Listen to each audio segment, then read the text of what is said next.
Hello दोस्तों, नमस्कार, प्रणाम। मैं आप सबों का भाई एक्टर सुशांत संगम और हमारे चैनल मिट्टी हिंदुस्तान की चैनल में आप सबों का स्वागत है। और शिवहर जिला के एक ऐसे कलाकार बाद में पहले तो वो अपने आप को भारत माँ का बेटा मानते हैं, तो उनके अंदर देश के बारे में बहुत जुनून है। तो आइए उनसे मिलते हैं और पूछते हैं कि कैसे देशभक्ति बनी। सबसे पहले तो आपके चैनल को देखने वाले, चैनल पे जितने भी आपके लोग जुड़े हैं उन सभी को देखने वाले सभी को दिल से प्रणाम। और बात रही देशभक्ति की, तो देशभक्ति सिखाई नहीं जाती है। जो सर कटने के बाद लकीर पे रहे वही हिंदुस्तानी कैदा होती है। और देशभक्ति सिखाई नहीं जाती साहब, वो तो खून में पैदा होती है, जो कि हम हिंदुस्तानियों का तो रग रग में खून बहता है। देशभक्ति एक कर्ज सा है, एक अपना सोच होता है कि क्या हम जिस देश में जन्म लिए उस देश के लिए क्या कर सकते हैं, क्या नहीं कर सकते हैं। तो जैसे कि किसी ने लिखा है कि जिस देश में तुमने जन्म लिया अगर उस देश के भक्त नहीं, जिस देश में तुमने जन्म लिया अगर उस देश के भक्त नहीं, तो ना ही तूने माँ का दूध पिया और बाप का तुझमें रक्त नहीं। जब तक जिस हिंदुस्तान की जिस मिट्टी में जन्म लो ना, अगर उस हिंदुस्तान की मिट्टी के लिए तुम्हारे दिल में कोई जगह नहीं, तो उस हिंदुस्तान में तेरे लिए कोई जगह नहीं। क्योंकि दोस्त, देशभक्ति एक ऐसा वर्ड है जो कि वतन पे मर मिटने वाले अपने आप को नहीं समझते कि मैं कौन हूं।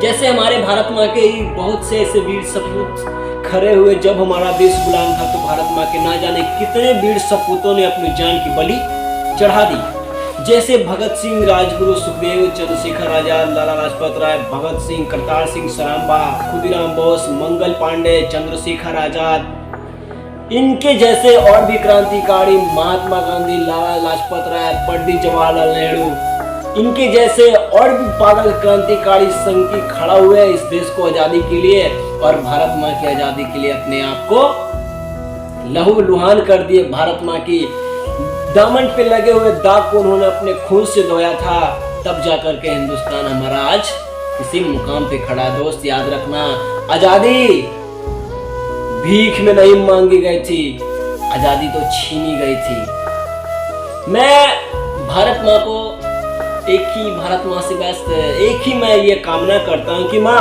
मुझे जब भी मौत देना तो तू अपने वास्ते देना। तू जब भी मौत देना तो तू अपने वास्ते देना। और बिना वर्दी के भी मेरे बदन पे, बिना वर्दी के भी मेरे लाश पे तिरंगा ही कफन देना। क्योंकि ना ही मुझे धन चाहिए और ना ही तन चाहिए, बस अमन से भरा ये चमन चाहिए। जब तक जिंदा हूँ चुकाऊंगा इस मिट्टी का कर्ज, और जब मरूं तो तिरंगा ही कफन चाहिए। बस मैं हिंदुस्तान की मिट्टी का गुणगान करता हूँ, यहाँ की चांदनी मिट्टी का ही गुणगान करता हूँ। मुझे शौक नहीं है स्वर्ग जाकर मोक्ष पाने की, तिरंगा हो मेरा कफन, बस यही अरमान रखता हूँ, बस यही अरमान रखता हूँ। मैं म्यूजिक सीख सकते हैं। हिंदुस्तान का बेटा, मेरे वदन पे वर्दी तो नहीं साहब, मेरे वदन पे वर्दी तो नहीं है, लेकिन वतन के वास्ते मरने मिटने को हमेशा तैयार रहता हूँ। और उन लोगों को भी ये मैं बताना चाहता हूँ कि दोस्त, देशभक्ति एक कर्ज होती है जो कि हिंदुस्तान में एक लड़का पैदा होने के साथ साथ जिसके बदन पे, जिसके तन पे, जिसके मन में भारत माँ की मोहब्बत से जग जाती है। मैं ये नहीं कहता कि आप किसी से मोहब्बत मत करो, लेकिन वतन से मोहब्बत जगा कर देख लेना यारो। क्योंकि अगर तुम्हारी माँ को कोई डायन बोले और थप्पड़ मारे, फिर भी क्या प्रेस के दुपट्टों पे मोती जड़ोगे?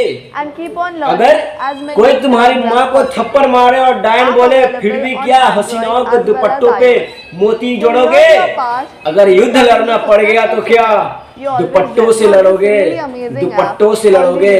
याद रखना दोस्त, use it to. वतन हिंदुस्तान की एक ऐसा है ना कि हिंदुस्तान की जवान जैसा दुनिया में कोई जवान नहीं, आपस आप पर devotion. भारत की जवान जैसा दुनिया में कोई जवान नहीं। अरे सांसें तो सरहदों पे गिरवी है उनकी, डिग्री उनका अरमान नहीं। मैं इन्हीं शब्दों के साथ अपनी वाणी को विराम देता हूँ। जय हिंद, वंदे मातरम, इंकलाब जिंदाबाद, भारत माता की जय।